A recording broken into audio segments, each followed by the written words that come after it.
So my name's Pam Payne, and I used to live in Little Gadsden, and a friend of my partner at the time died, and they had 4 young children at the time.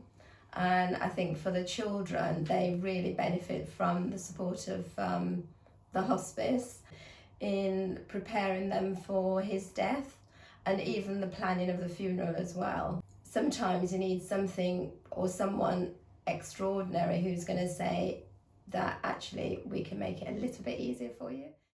I'm from Jamaica originally, and within our culture, dying in a hospice is not part of our culture. For example, my dad was cared for at home by my mum.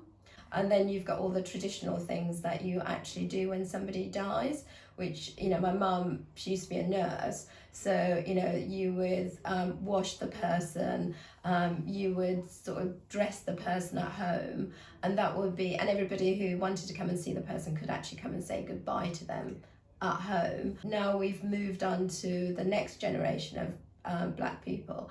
I think some of those traditions have gone, and I think that's where hospice care can come in to replace some of those things. But for them to know that for their loved one, they're going to be taken care of, understanding how their beliefs about what they eat and all that. And I know Chris is brilliant in the kitchen, but sometimes what we serve up might not necessarily be what they would like to eat. And I'd like to think that we would provide that food for them. When you look back and you think, actually, do you know what? It was actually set up by a Black woman. For sure. And it's It was also called Pam. Yeah, I know. And it's until recently, because of the birthday celebration, I don't think a lot of people would have known that. If you're trying to start something new, you're going to have so many barriers. And the only thing she would have in her toolkit was, actually, do you know what? I'm a trained nurse. And she would have been trained at the time of the Windrush generation, where even the people that you're caring for would reject you.